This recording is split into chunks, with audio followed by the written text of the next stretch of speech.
Today's episode is it's going way back to the early college years, I feel. Yes. To me, one of my favorite things that we really bonded over, Nancy Drew, which I've always been a fan of Nancy Drew, the books and everything, but we started playing the computer games as 19 and 20-year-olds in college, because that's, a good hobby to have. classic college activity was playing Nancy Drew computer games together, like giant nerds. So with all of our dorm room lights off, and we're like hovered around the glow of the circa 2004 laptop screen. Yes, with our case file legal pad. Yeah, you can't forget about the fact that we had a single notepad that we just continuously used for every single computer game. So all of our notes from all of the games, but also we took notes on the games, which I feel like that's just already a level. Right. And neither of us thought that this was odd. It was very normal to us. I was thinking about how did we even get started playing those games, and so I was remembering that at the time I was dating our dorm room neighbor.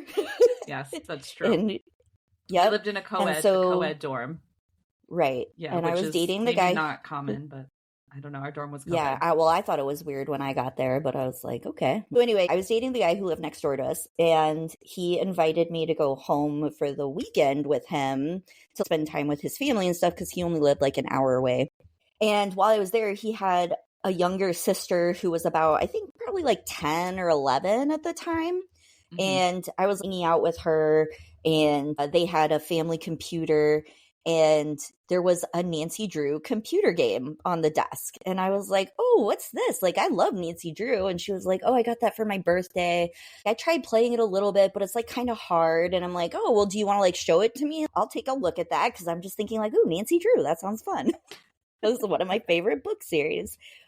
And so I started playing it with her, and I could tell she lost interest after a little while, but I was enthralled by it. I was like, oh my God. And we didn't finish the game, right? Like, we got into the game, and I'm like, okay, we're going to go over here and we're going to go do this. It got to a point where I'm pretty sure she was just watching me play the game, and that's probably why she lost interest, because I wasn't very into it.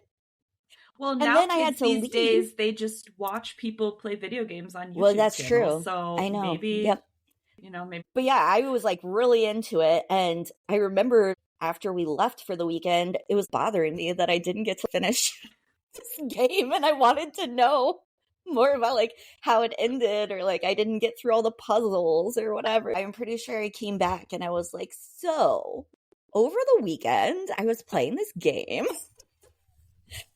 And I think you might like it, because we had talked about playing other PC games, like as kids. Oh, yeah. As kids. We had played some of the same computer games. I remember Myst was like the big one that we had both played. Really and I also enjoyed. feel like I want to reiterate again that we were randomly put together as roommates. Right? Yeah. I just feel like this, this is a random, but this was our second year of living together, right? It was sophomore year? Yeah, it was definitely, sophomore year. I remember you coming back and you were like, so I was playing this computer game over the weekend, and it's for kids. I think I was distinctly like, I mean, it says like for 10 and up, but it was kind of cool. We played on senior detective level, please. Yeah, we that's did not true. Play on junior detective level. That's true. We always were up for the challenge of senior detective. Senior detective level. That's right. Yeah.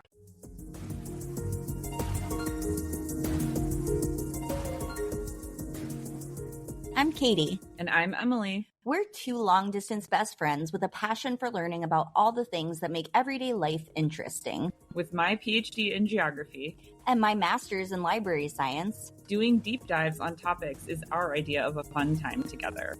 We'll share our findings with you on Researching the Obvious. If these computer games, if you know, first of all, they're fantastic. We will talk about them more in this, like later in this episode. But If you haven't played them, they're basically like a first-person adventure / mystery with like logic puzzles and other various puzzles throughout. So like you play as Nancy Drew. You never see Nancy. Right. You walk through the environment. It's, immersive, right? It's not like just static puzzles on a screen or something. Like you're walking through the environment, you're clicking through. It's similar to other computer games like that I played as a kid, like King's Quest. Myst. Those like Freddy Fish. Yeah, Myst, Freddy Fish, those computer games, Putt. So it's like similar to those games where you're clicking through like different areas and you're exploring different places and you're talking to different characters. There's like lots of dialogue. You had to like ask people questions to get answers and you're trying to solve a mystery and so they're very engrossing. Yes. Games. So we decided that yes, this would be a good idea for us to purchase one of these games and play it together, and thus began our weekend hobby of playing Nancy Drew games in our dorm room. Yes. Alone. An obsession, really.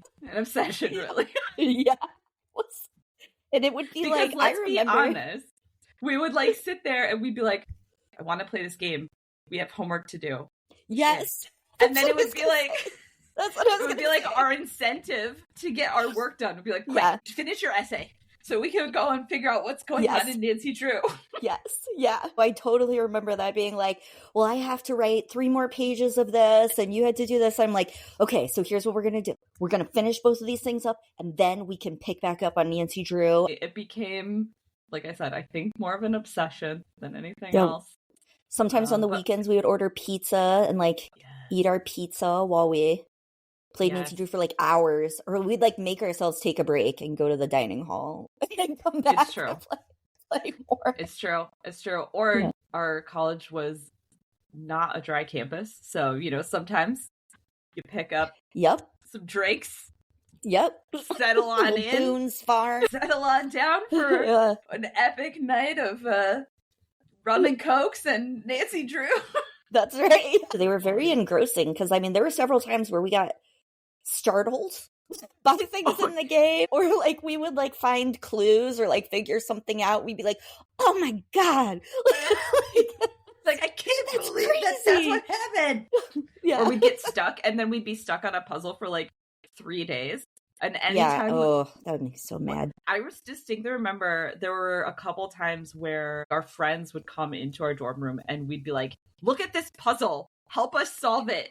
We can't figure it out. What is going on? What is going on with this? Because we never wanted to look up hints. Yeah. But I always enjoyed, too. I felt like we did, even though this is a one-player game, technically, we would take turns with the mouse. I felt like we complemented each other very nicely because each of us was good at a different type of puzzle a lot of times, or like sometimes like a puzzle that I would look at and I'd be like, I have no clue. I have no clue what's going on here.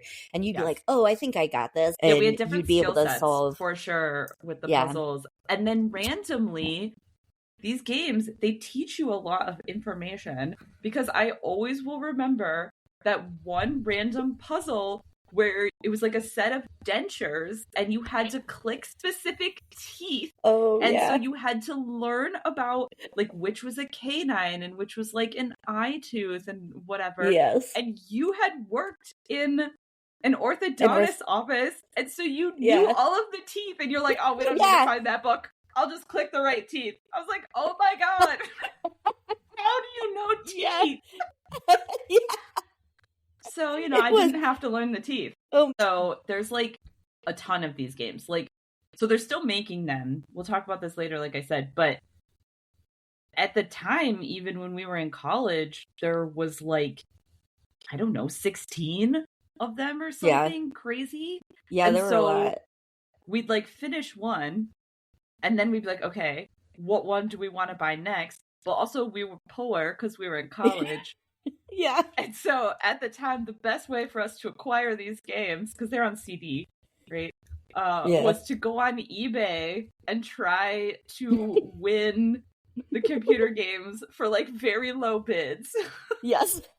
I had forgotten about this, but that is exactly how we got them. So we literally would sit on our computers and like try to win the games on eBay for like the least number of dollars. And we'd be like, oh my God, I won that game for $5. And then we'd wait for it to get delivered, like shipped to college. And then it would be like the most exciting day because we'd get it. It was like Christmas morning. We have a new Nancy Drew game to start. When are we going to start it?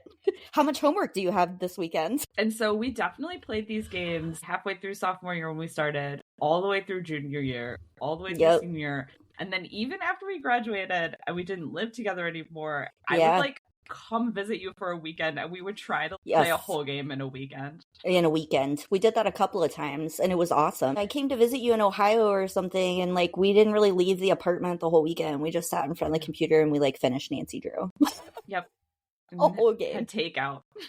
Yes. Yeah. Yeah. And I would bring losers. I would bring our case file. I saved the notepad.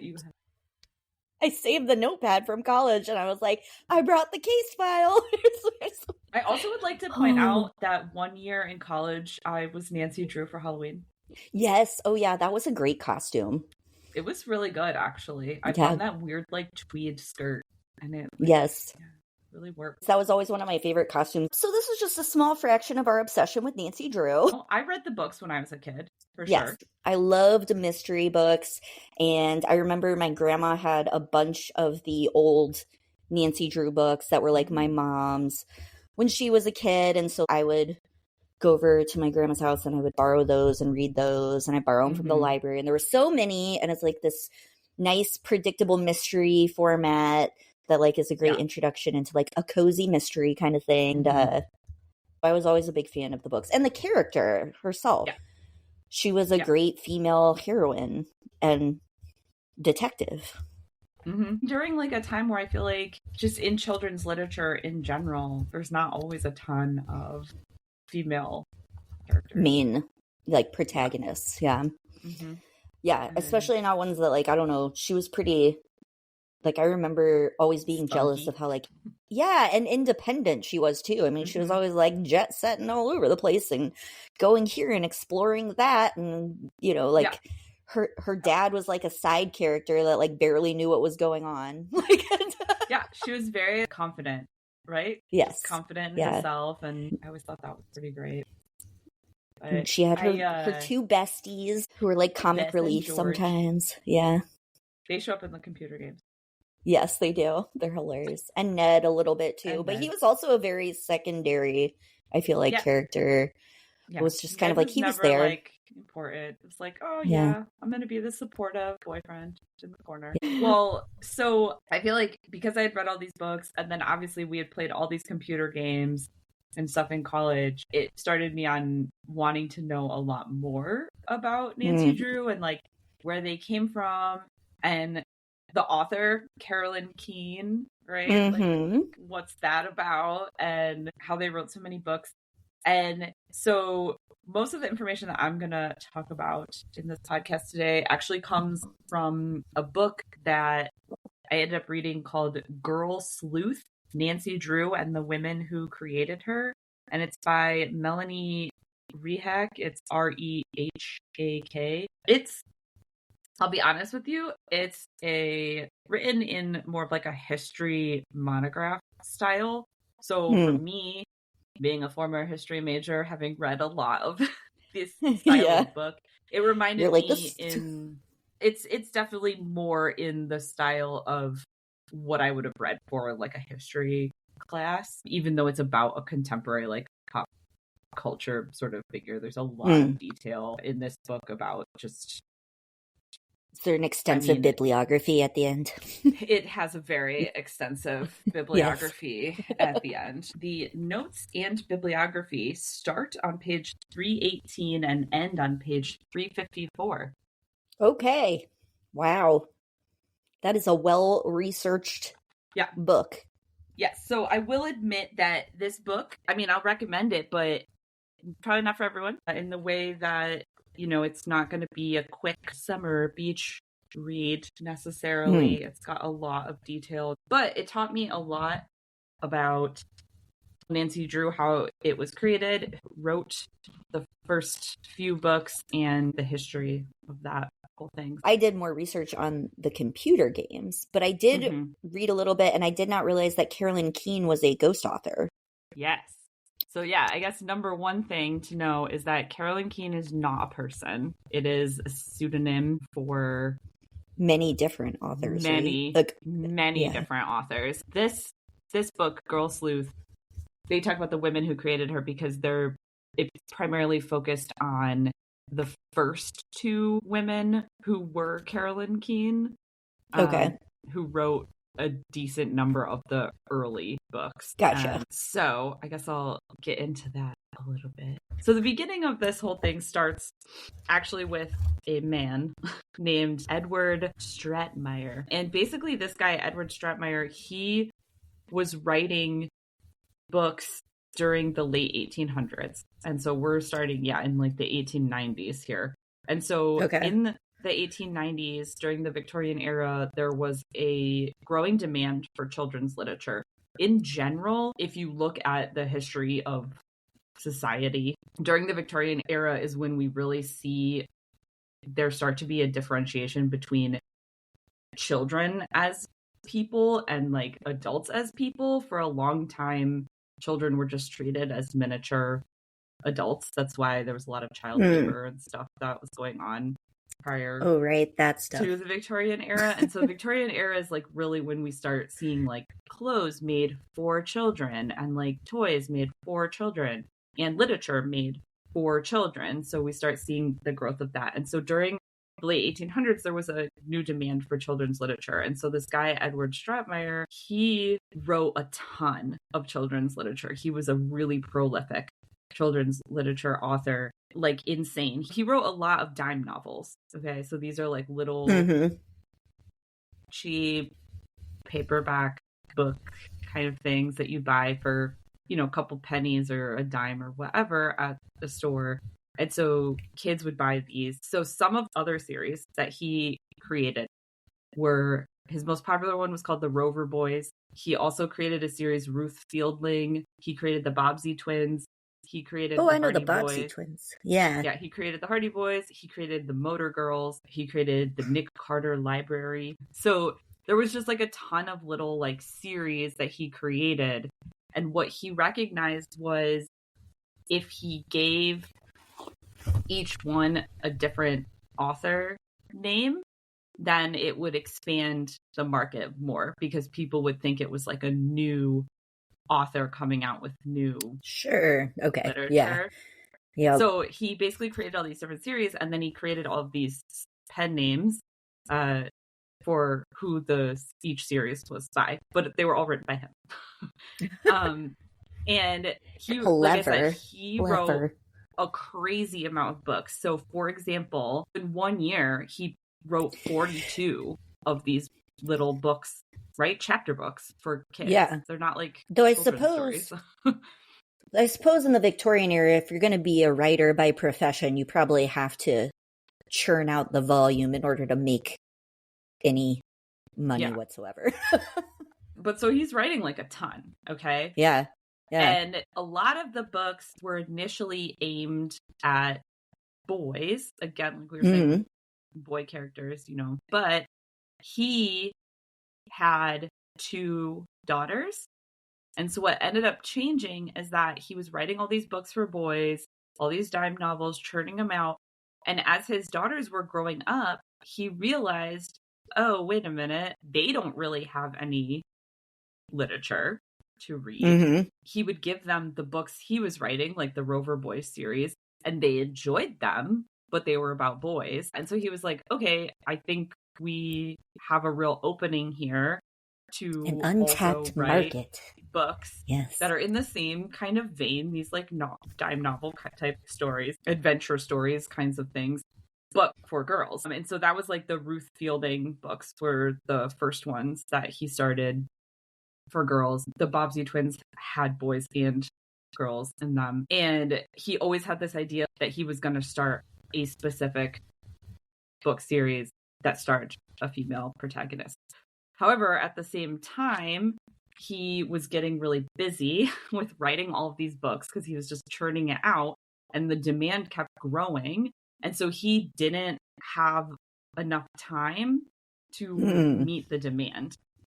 And so what ended up happening is that he basically created what's called a book syndicate. The way that it worked is that he created outlines for books.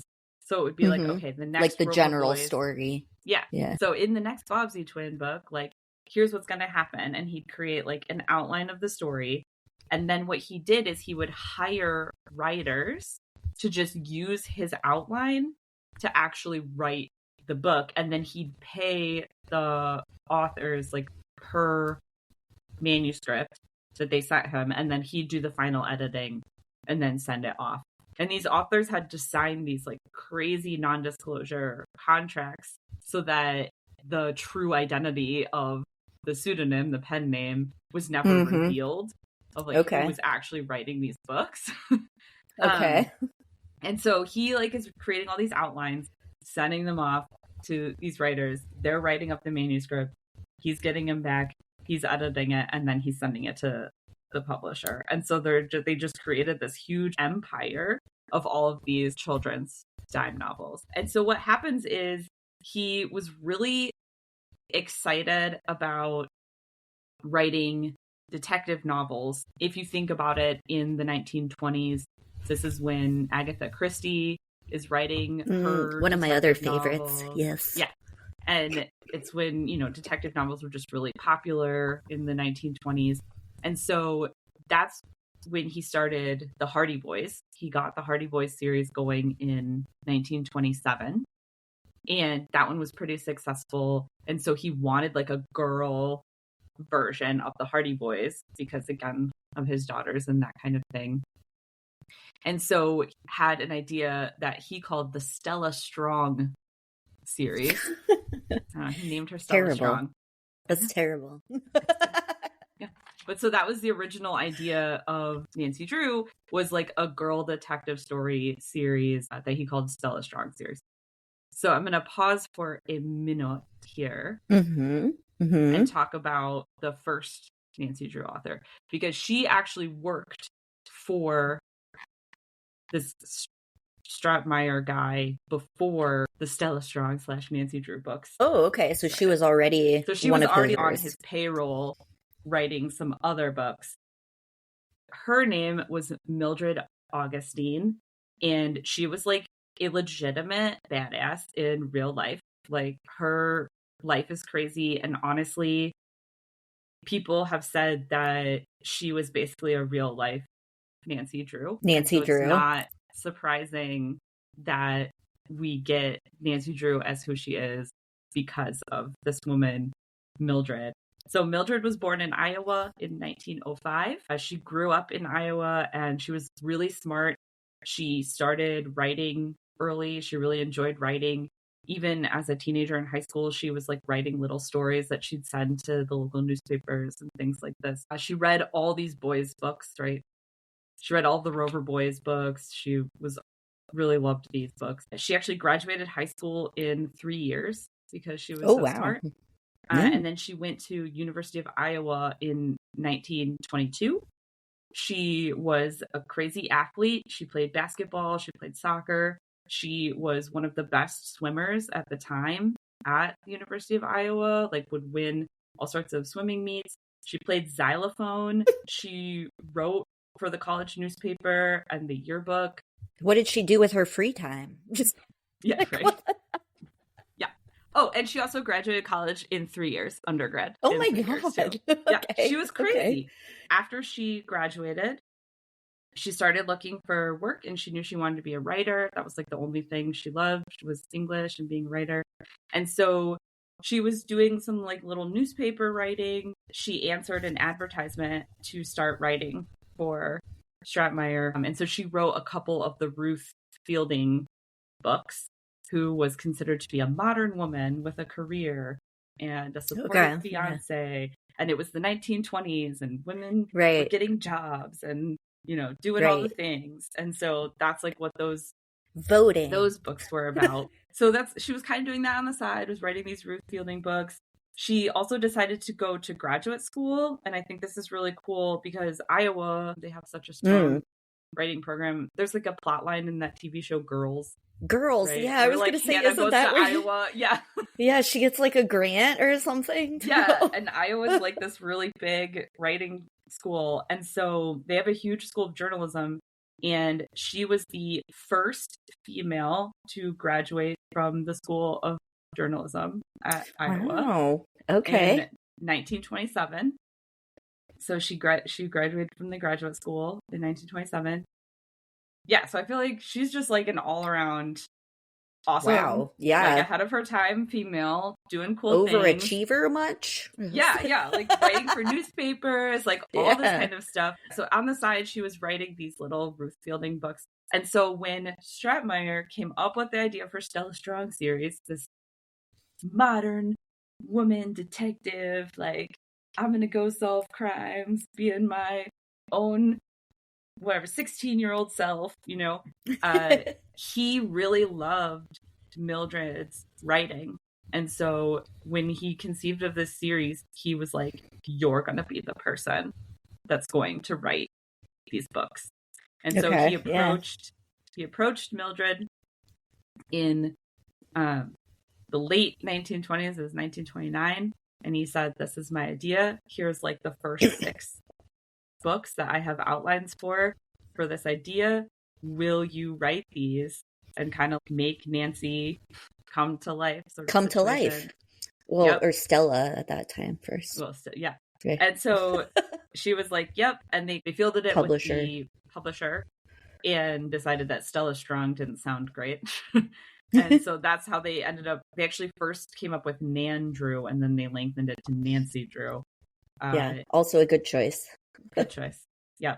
And so she took on the Nancy Drew series in 1930. She wrote this, bold, modern woman, not concerned about marriage, which was supposed to be the new wave of women, getting their own careers. She was kind of popular. She was spunky. She was like, doing her thing. And what's crazy is that in 1930 is when the books get released. Stratemeyer unfortunately got pneumonia and passed away 12 days after the first Nancy Drew got launched. Wow. Yeah. So that sucks. I know. So he never even got to see the success of Nancy Drew. Wow. I mean, he was very successful in his own right. Sure, yeah. But arguably, Nancy Drew became the biggest of his successes. And yes. It was pretty much instant success. There's not really exact figures because it's too old to know how many copies were sold. But we do know that in 1933, so that would have been 3 years after they first launched, and also in the midst of the Great Depression. I think that's important to keep in mind, right? When people didn't have a ton of money. Macy's ordered 6,000 copies of the latest Nancy Drew for their Christmas sale, and all 6,000 of them sold out in a matter of days. Wow. In 1933. Yeah. So they were really popular books, and pretty much instantly popular. So Mildred, who was awesome, she really is credited with creating the Nancy Drew that we know. I mean, Stratemeyer, he came up with the idea, but she's the one that wrote. She's the one that filled in all the details. Yeah, exactly. Yeah. Character development. Yes, yeah, all of those fun things. So she wrote 23 of the first 30 books in the Nancy Drew series. But again, she wasn't allowed to tell anyone. She had to keep it a complete secret. It was Carolyn Keene. That was the way they did it. But yeah, 23 of the first 30 were written by her. You can go on Wikipedia and see the list of all the ones that were written by her if you're curious.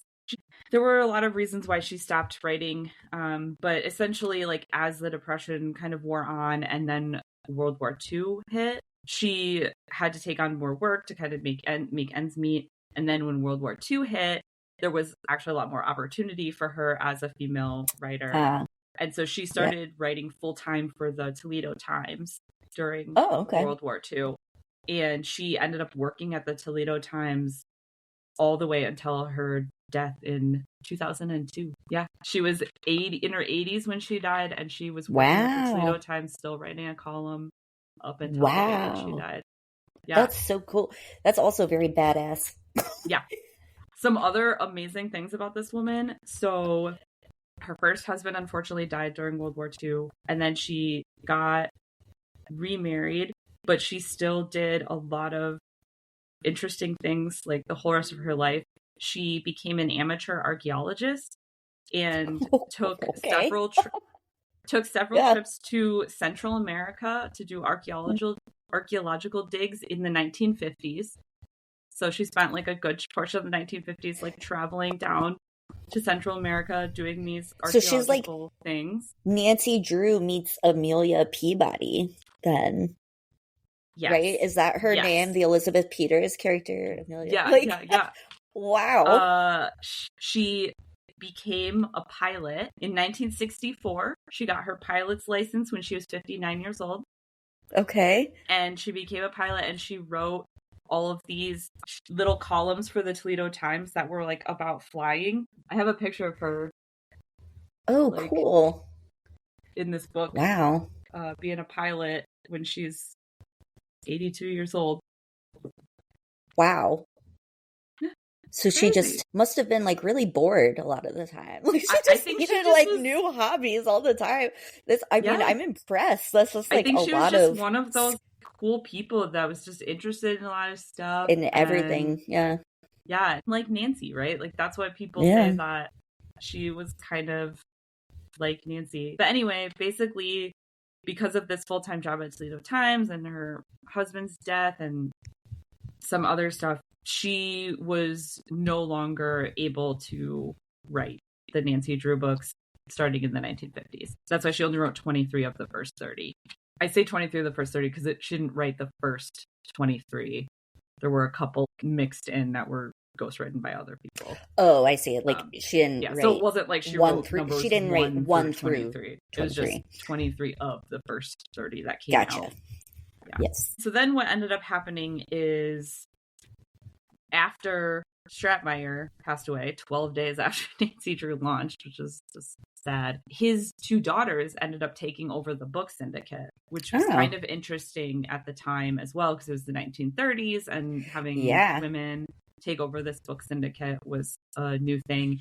And so when Mildred stopped writing the Nancy Drew books, basically at that time in the 1950s, those were hands down the most popular ones that were going on in this book syndicate was the Nancy Drew books. And so they needed those to continue to be written. Mm-hmm. One of Strathmeyer's daughters, Harriet, she ended up taking over the writing of the Nancy Drew books. Oh, wow. Okay. And so she wrote... was an aspiring writer herself. Yes, yeah. And she wrote 29 of the Nancy Drew books. She wrote like a couple in the first 30, but books 33 to 59 were all written by her. That's an impressive number. Harriet, though, had different ideals than Mildred. She was brought up in this upper middle class lifestyle that her father had been able to build for them with the successful book syndicate. She went to college at Wellesley, which is more of a, I don't know the best way to describe it is. Schmancy college. Yeah, I mean, it's more of a schmancy college. It costs like, more dollars. Yeah. And it's more exclusive. Correct. And it had different ideals for women than maybe Iowa. Oh, right. Yeah. Right. And so Harriet, you'll notice a difference in the first 30 Nancy Drews from when Harriet starts writing them. Nancy becomes a little more involved with Ned. There's like a little more focus on doing their relationship activities. Nancy becomes a little more interested in like fashion and some of these things. So there is difference in how Harriet is portraying Nancy than how Mildred portrayed Nancy. In 1954, there was a huge demand on the number of books that needed to be put out. And so the publisher, they kept putting increasing pressure on the syndicate. And so what happens is that Harriet, who was in charge of the syndicate at the time, she completely changes the way that the syndicate structure works.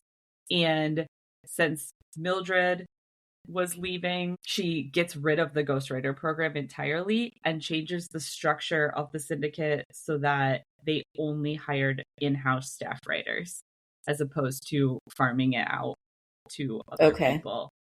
And that allowed them to churn out a lot more books. But still under the pseudonym of Carolyn Keene. Still under the pseudonym. Well, and still under, and the pseudonyms for like the Hardy Boys and the other series that were going on. The publisher also kept making increasing demands for other things, including switching up the societal norms and things that were being portrayed in the books. Since now it was getting into like the mid 1950s, as opposed to when they started being written in the 1930s, there was a really big societal shift, especially in what was expected of women in the 1920s, 1930s. It was about being modern women going out and getting jobs. And when we hit the 1950s, there was this change for women to be homemakers. Back in the home and back in the home, because you had all the soldiers returning from World War II, etc., etc. So in 1958, the publisher held a huge revisionist program and revised every single Nancy Drew and Hardy Boys book to make them more contemporary. And so they took the old books and revised them? Yeah, in 1958, they took every book that had been published on Nancy Drew and Hardy Boys and revised all of them to make them more contemporary.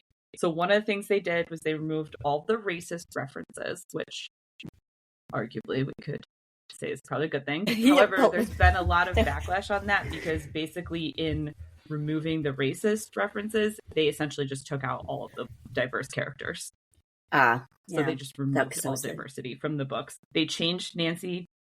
They shortened them to make them shorter. They removed whole side plots. They toned her down. They made her more of a law-abiding citizen, like goody-goody, as opposed to a little more spunky and rabble-rousy. They changed her fashion so that she was wearing like dresses more often instead of pants. Well, and I'm also realizing now that I'm kind of sad because probably all of the Nancy Drew books that I read, even though they were the quote-unquote like old ones, were probably the ones from the 50s. Revisionist. I know. Yeah. And now I want to find editions of the 1958 version. Yes, I would like to too. Mm-hmm. I mean, understandably, there's going to be racist crap in them. Well, but I'd like to know like how the characters originally were written and like right. And apparently, whole side plots were removed. Yeah, that's interesting. It's weird, right?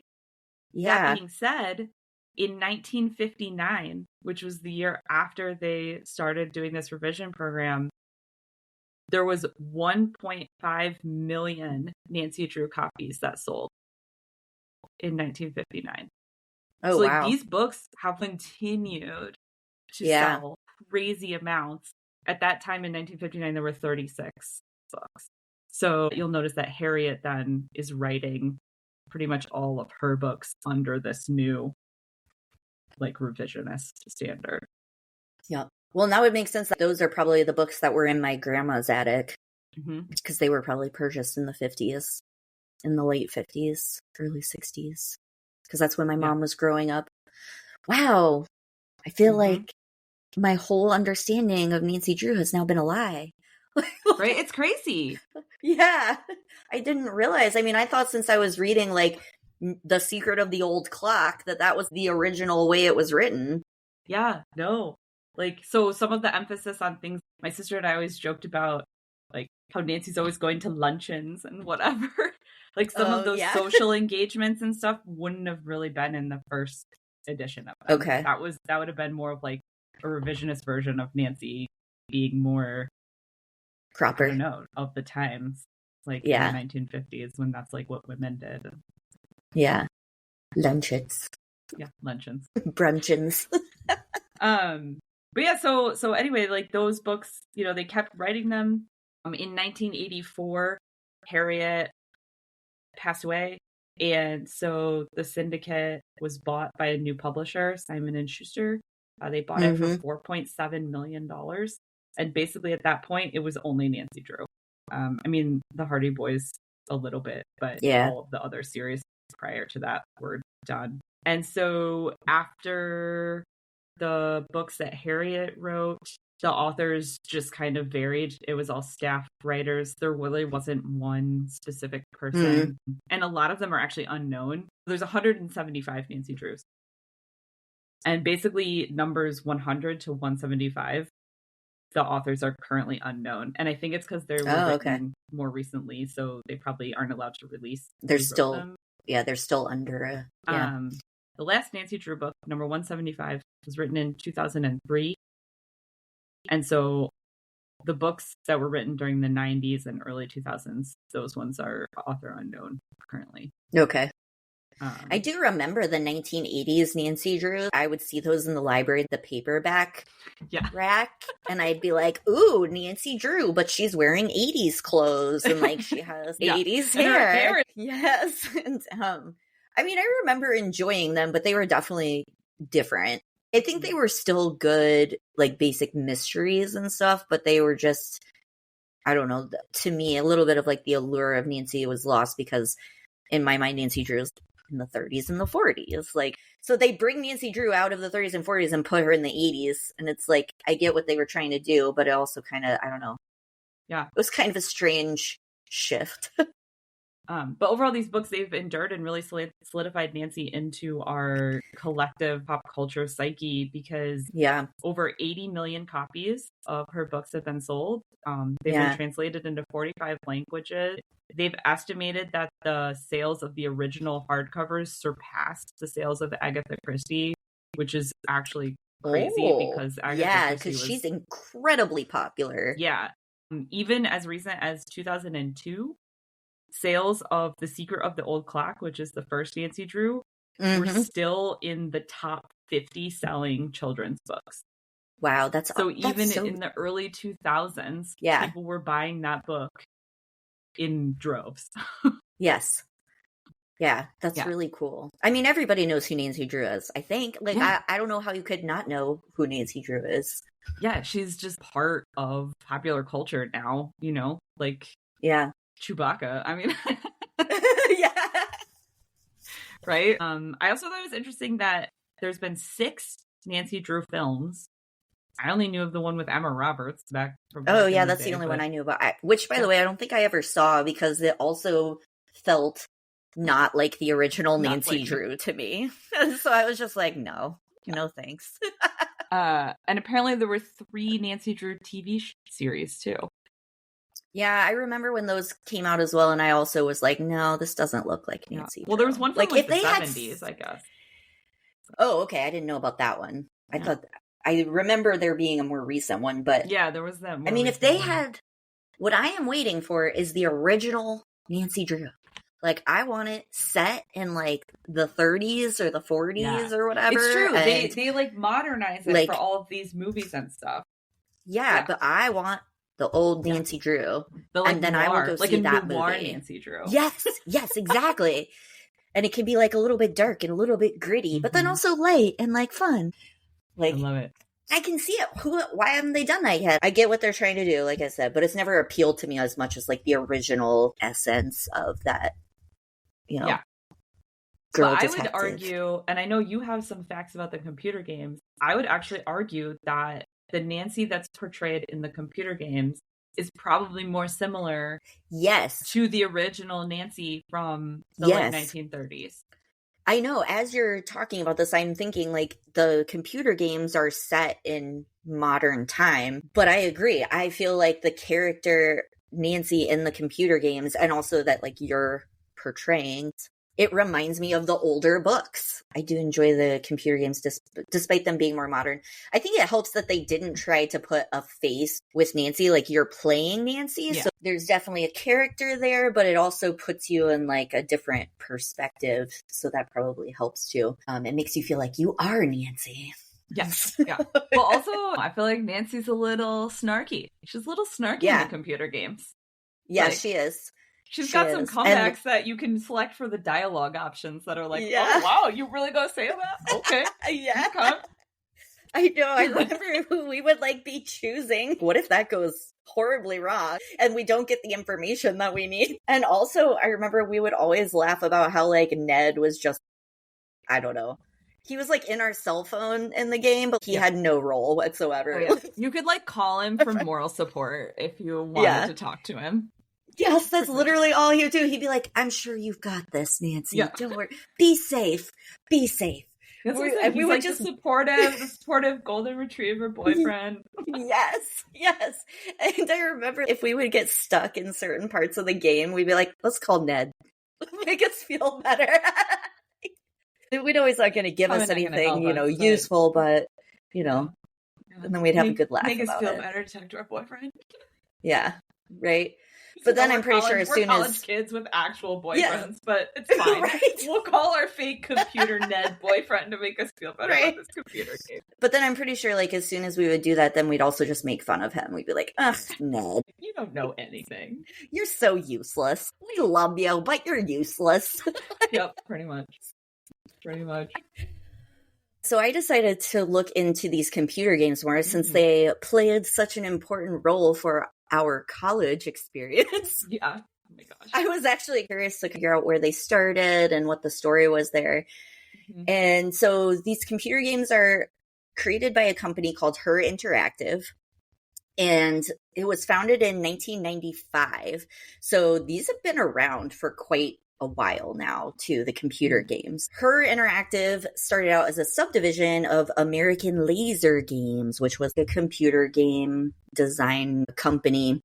Mm-hmm. And much like the original Nancy Drew, they were trying to create a PC game that was targeted at girls, because in the 90s, a lot of like computer games were picking up steam, right? Like people had home computers and CD-ROM games were coming out, but a lot of them were more targeted towards like a male audience. Or even if you think about like Nintendo games and stuff like that too, mostly male protagonists. So there's like an untapped market of girl gamers, which they weren't really sure if that was true or not, but we think we can get them interested in this. And at the time, there were some other video games that were kind of targeted towards girls, but they were more like fashion or makeup based. And actually, Her Interactive's first game that was supposed to be for the female market was all about finding a date for prom. It wasn't a very big hit. Yeah. Okay, so it feels like a very 90s plot line, though. Yes, like... right, yeah. Kind of like Mall Madness-esque, right? Yeah. You know, shopping you got a credit card. Shopping and dresses. So anyway, that was their first attempt. It didn't go so well. And then they decided to pivot and they wanted to create something that was more challenging, more like cerebral, kind of had more puzzles and things like that. Mm-hmm. And so they decided to create the Nancy Drew game, Secrets Can Kill. And it was released in 1998. So that was the first one for the series. Mm-hmm. And it was very popular, so popular that at one point they began releasing 2 Nancy Drew computer games a year, which is actually pretty impressive because crazy. No wonder there were so many when we went into college. Yeah. Because we were there in like 2005. And so how are there so many of these and we never heard of them? Right? 2 games per year is a lot because we're talking about a whole story, a whole design of the game, all of the puzzles, all of the animation. And eventually they were so successful with that they absorbed the parent company, American Laser Games. And then it was just Her Interactive. And I didn't realize this because I don't remember this from the computer games, but apparently they were selling these with the tagline, "For girls who aren't afraid of a mouse," which I think is very clever. But I mean, it gives you an idea of their marketing tactic, right? Yeah, very Nancy Drew. Right? It's very Nancy Drew. It is very Nancy Drew. That's what I like. I was like, yeah, that's clever. That's good. I would see that in a store and I'd be like, yeah, I'm not afraid of mice. I'm a intrepid detective type.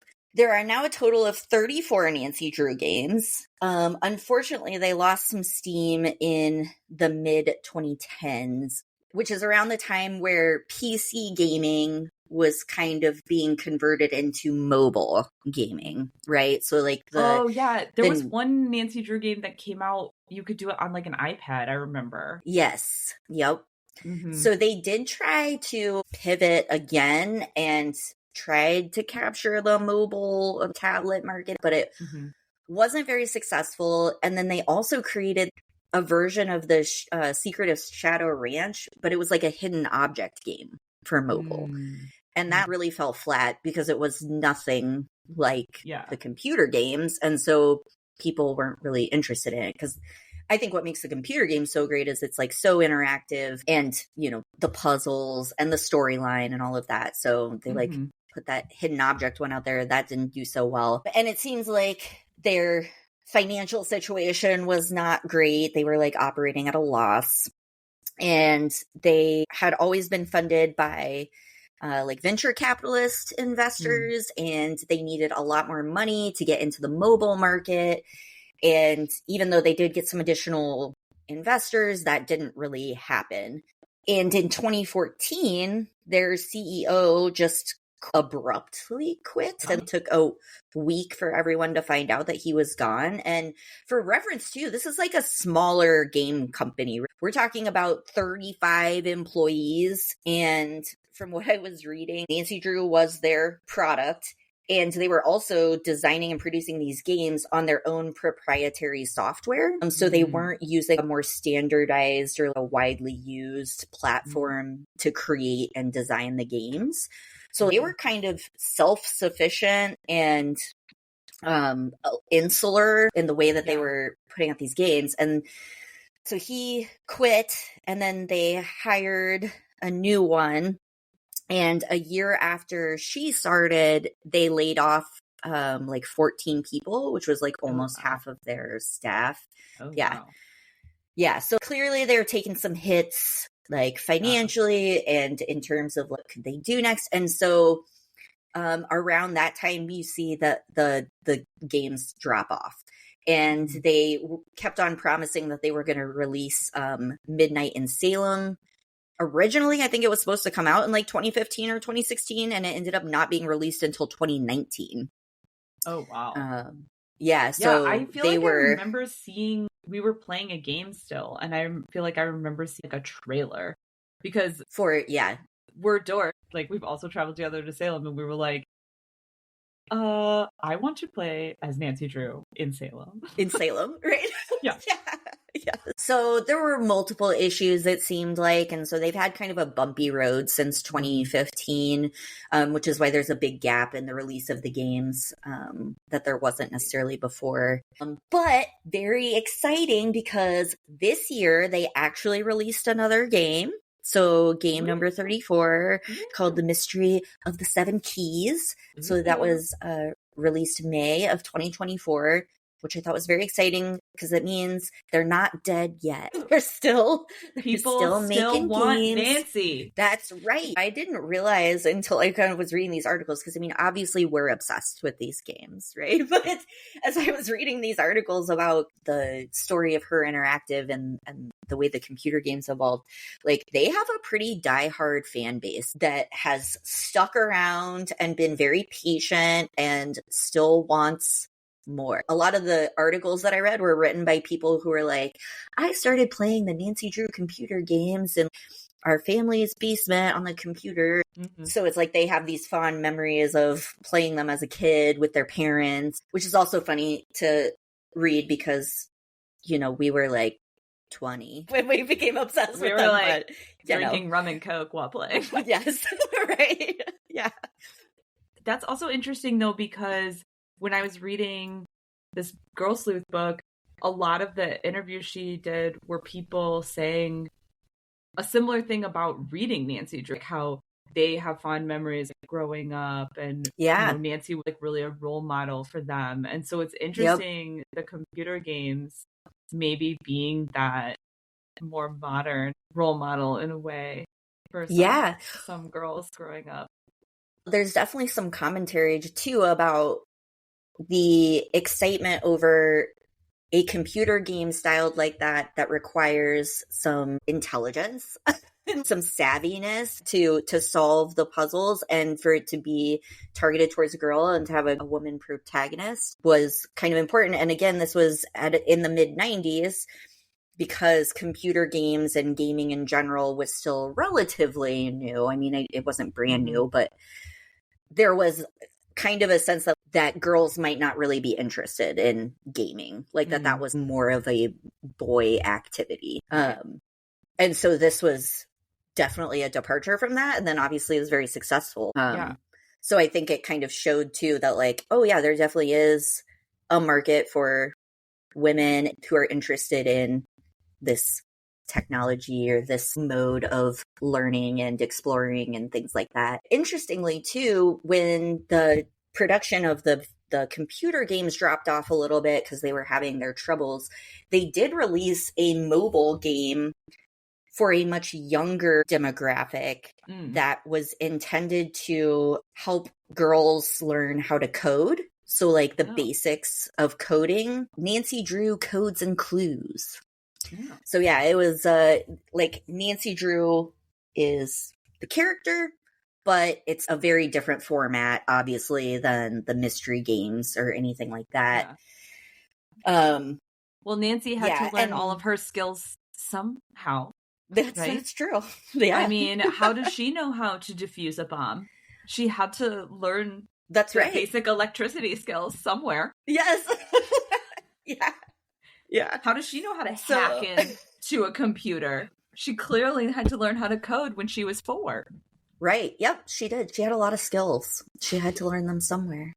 She was really MacGyver of a person. Yeah, there are a lot of MacGyver moments in the games too, where you're just like, really? That's what we're gonna do? There's some scary moments in those games too. I feel like I remember a puzzle once that was like a Rube Goldberg-esque machine situation where we had to balance a broom on like a cement block in order to like wedge open a window or something. Yeah. And was there not like one where we were like stuck in a room and we're going to suffocate if we couldn't solve the puzzle in time? That was terrifying. Yeah, I think we died so many times. Yeah, we did. Yeah. It was always like, you have made a fatal error. That's right. You have made a fatal error. And then our other one that we still quote to this day is, something's missing here, as we'd be like clicking around frantically to try to figure out like what we're going to do next. Or we're stuck in, something's missing here. No shit, Nancy. Here. No shit, something's missing. We know. It was a very interactive game. The Codes and Clues app, I guess, from what I can tell, kind of mixed reviews. I think fans were kind of salty because they hadn't released Midnight in Salem yet, and then they put this time into this other app that's meant to be for much younger kids, and in their attempt to get into the mobile market. But well, maybe they're getting back to their roots. I hope that them releasing this game this year means that maybe they're back on track. And I think there's still a place for like PC games. I think they're realizing too, right? Like people aren't buying physical copies as much. Now they are still offering physical copies of the game. I don't even have a CD player, so I don't even know. I don't know. Yeah, you'd have to have a converter, I guess, or something. There's a limited number of physical copies that they produce if people wanted to purchase them. But then other than that, they're putting them on Steam where you can like download and play it that way. Honestly, I kind of hope that they maybe gave up on the mobile idea, because I'm not sure that I feel like the integrity of the game and detail and the complexity of it would be a little bit lost in mobile. It just doesn't feel the same. I agree. I don't think I'd be able to do some of those puzzles just by tapping. Like some of them are really complicated. Yep. But I mean, also, mobile technology in the future might be amazing, right. But I'm just thinking, like, one of the things I enjoyed the most about playing the computer games with you was when it's on the screen and you're playing like this first person game, there's a small part of you that feels like you're in the game. And I can't imagine feeling like that looking at a mobile screen. I think that's what makes them like so fascinating of games. It's just Nancy is this, I don't know, she's the girl that you want to be, right? She's like the cool girl who's confident and knows herself, and she's so smart. Yeah, she has friends and a boyfriend, and you know, she travels a lot. Everything. She goes to foreign places, and so when you're playing the game, you're like, yeah, that's right. I'm the cool girl. I'm like the one that knows the stuff. I just think there is a huge community of people that, like you said, not only love these games, but continue to love Nancy Drew. I mean, there's tons of Reddit threads about Nancy Drew computer games with like every inside joke ever. I'll do a shout out to, there's another podcast that's called the True Drew podcast. I'll do a shout out to that podcast because it's just talking about not only the books, but also the computer games. She was helping to promote one of the new computer game when it came out. Yeah, I think what's interesting to me about Nancy Drew is just sort of that enduring legacy Nancy Drew has as like a female role model in a lot of ways. You know, your mom has stories about Nancy Drew, and then you have stories about Nancy Drew, and your kids, you could pass that on to your kids. Yeah, it's pretty impressive.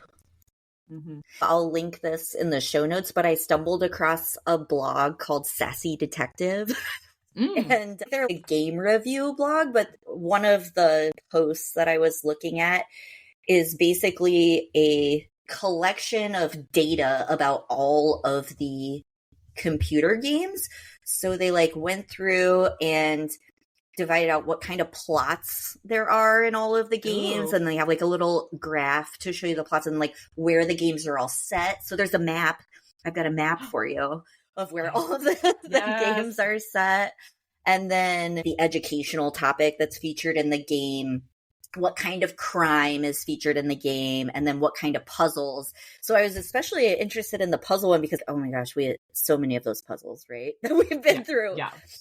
There's like codes and logic, environmental, traditional, and then variety. So they have like a little graph of how many puzzles fall into those different categories. So I don't know. I thought it was really interesting. And obviously someone cares enough about these games to break them down in this way. So again, I think that speaks to their popularity. Yeah. Also, Her Interactive has an extensive merchandise website, which I was shocked to find as well. So I'm crossing my fingers that they are trending upward again. Yeah. We'll see. Well, it seems like the books are just always steady. So that's maybe good. Although now I want to read the whole one, to be honest. No matter what happens, we'll always have the memory of our college days playing Nancy Drew together in the dark in front of a old laptop with rum and Coke and pizza.